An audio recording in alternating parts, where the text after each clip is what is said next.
that generally doesn't happen right now because we don't have private places in the locker rooms. That alone is enough to concern me.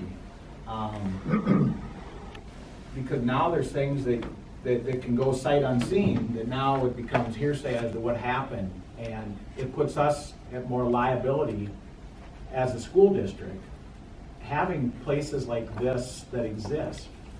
And so, just so everybody's not taking me wrong, I understand the need for something like this, but then I also started to think of the flip side of things that came into play, that I was concerned with almost having more strength than the actual need. Because then, as far as the need for those types of things, I also had some more information brought to me about, of our total population, how many folks does that actually apply to? And it becomes a very, very, very, very small amount of places that actually becomes a significance. And so with that being said, are we taking a direction with our school that's unlike the direction that a lot of other schools have taken? I don't know if this is something that's been done in other school projects like this. A lot of our students request some of that privacy, completely understand where you're coming from about, being able to see what's going on, from an adult standpoint. The other thing is we're starting to see more students identify themselves as another gender, and there's a lot coming down about what we have to provide for students that decide to use this locker room or that locker room based off the gender that they identify with. So the thought was, and it's starting to go nationally even, is how do we provide for both, or how do we take care of those that agree or don't agree with that decision, so that's kind of, but it's like 2 or 3 on each of the boys and girls side. Showers, just showers. So does it have to be, I don't know the right way to say this, does it have to be reserved, or do we have to put your name on? I mean, are you going to be identifying yourself in public as something you don't want people to think about you? No, I would think that some people would just be shy and would prefer to take a private shower if they're going to take a shower. Okay. And you have kids, boys and girls, I think, that go through that period of time, and I think that that's absolutely nice to have that. And so they might say, I'm going to use the shower, and it just would be first come first serve kind of thing. It's not like you're going to sign up, and it's not. My sense is we talked about just a block, kind of cinder block, and just with a shower curtain in front, just like what you have in your home. Okay, that helps me understand it a lot better. I really the barrier itself won't lock. There's no barriers per se. Okay. There's exposure. There's accessibility from both directions. It's just a private shroud, I guess, would be the best way to describe it. May I say something? 40 years spent at that high school, having been a competitor at the high school, collegiate, and coaching. Since we've gotten rid of supplying towels, the vast, vast majority of kids don't shower at the school anyway. Okay? Now, it's like one guy made a joke one time, when you do that stuff, if you competed, you coached, you refereed, the one thing you come away with in terms of the showers is, in my situation, it was a lot of showers with the guys, if you wanted to do so. But most of the kids, having been around that school, the vast, vast majority, I would say you're lucky if you have 10% of them that are showering at the school. Doesn't mean we shouldn't provide it, but I would, and I'm not poo-pooing the idea of the liability, but I just don't think it's there. Jody, your kids take showers at school? I hope so. Yeah, you don't know though, do you, for sure? Because they don't shower after phys ed, and they certainly don't shower after practices, because you got to bring your own towels and the whole 9 yards. So that's the practicality of it. I'm not saying that it shouldn't happen, but let's begin to take a look at that. I'll be a little bit more explicit because my background is medicine, so that's my nature. I'm sorry. Out of 96 hermaphrodites identified out of 1.11 billion people in the continent of Africa, 27 of them had children, so they functioned as females and one functioned as a male. So we had 27 out of 96, that's 30%. So out of a population of about 3 million in the state of Iowa, you have 1 in 80 chance on just that one case of having someone genetically in that category. In the state of Iowa, you have a 1 in 80 chance. In Mason City, it's like 1 in 1,800 chance of having that. Now, I don't know what the cost of the project is, but we certainly do have a cost-benefit situation here at hand. Now, putting on another hat, since I do like to look at the legislative actions in other states, we have a situation in South Dakota right now that is pretty hot. And paying attention to that, then I Google's fabulous. You Google something up, and you literally go to the LGBTQ websites, and you see what these kids are feeling, and you see what they're thinking, and how they're living. These kids don't even want to walk down the hall and go into a bathroom, period, all day long. They aren't drinking water so that they don't have to go to the bathroom, because that's how afraid they are of the existing bathroom. Now, to take Director DeRoy's point, if there was a privacy area and I was identified, I would be going into a kill zone. I'm not, these kids aren't stupid. They've identified, they know where they're going. I mean, the liability to the school system, if there's not some protection, everybody here has every child's best interest in mind, all of them. We're not going to discriminate on any particular case. But we do have to address the situations in a very realistic, emotional, physical manner.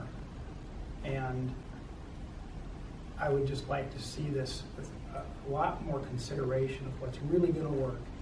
I'm just real apprehensive about what's going to happen, because it's just not tried and true territory we're heading into here. Mr. Jumper? Yes, thank you. We do have some students in the school district, K-12, that would fall into whether, Gender confusion, whatever, gender identity, that kind of thing. So some of this comes from those very kids. I don't want to say what grade levels and that kind of thing, but some of the concern has come from those very kids about where to use the bathroom, or their parents, where to use the bathroom, where to change for gym. It's something our building administrators work with these families very closely to make sure we're meeting the needs of all of our kids. And it's a balance. It's tricky. Mr. Jumper, can you please I think this will clarify a little more, what does the current locker rooms look like? If I was going to go in there and take a shower, what would I be visually seeing? It'd be an open community shower. There's no curtains in between each shower. There's it's no just shower completely stall. open. There's one shower curtain stall in the girls' bathroom. Okay. It's actually two teachers, Two. so then that's kind of where the equity thing came in, because Yeah. the girls have that provision, the boys do not. So with the construction, I'm sorry, Terry, to make No, you have to that's stand fine. it. With the construction, basically you would be making each of the showers or a few of the showers have cement cinder block of some sort. No provision for a curtain. Yes. And a curtain in front. Well, the curtain's not new. I mean, it will be new. But the curtain, we have curtain on a couple of them. There's So, always, yeah. it's making that equitable in both places. Okay. 2 and 2 are. Okay. doing that. And I'm just thinking of when I go to UNI and you walk down the hall, and I mean,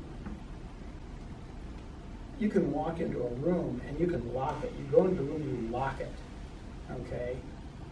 Now that quite honestly, it's more expensive, but it's also, it seems to me to be a lot safer environment than general population. I'd rather see the kid, I'd spend the money. I'd vote to spend the money to have a better facility built for this individual.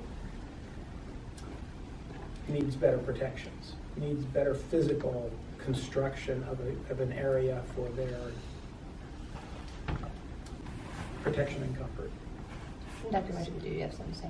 So can I just ask a question? So the way that the cinder block is constructed, could a door at some point in time be put on there with a lock? Or would it, I mean, would you be able to do that in the future? Sure. Our change of design is still open. I mean, we still have the opportunity to make any changes at this point.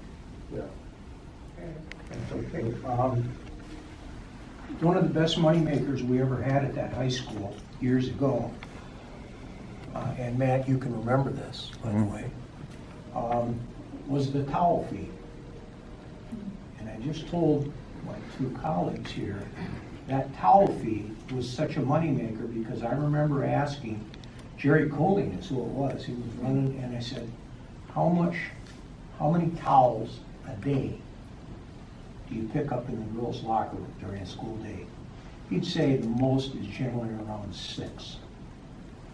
So the point being, and I don't disagree with what you say, but in terms of liability, in terms of actually the way it is, I just would be very, very surprised if there was something that occurred that would put us in terms of a dangerous liability.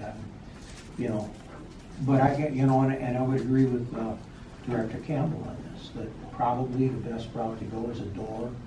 You can snap it or you can lock it, and bam, that's how you want it. Okay.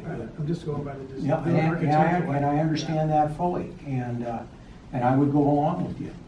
But would that, Terry, have to be a change that we would make after the bid? We could make those. Well, if you took action tonight to make an award, then yes, it would be a change. If it was going to be, and I believe that could be done. If it was going to be an architectural design change prior to the award, well, I think you'd have to, at this point in time, you'd have to do it by change order, because I'm just thinking of, it's not that huge of a change that would warrant starting over, because we would have to start over and then we wouldn't be able to do the project this year. Just because we have to do it during the summertime months and we don't have time to go out there. And plus we had 2 bidders.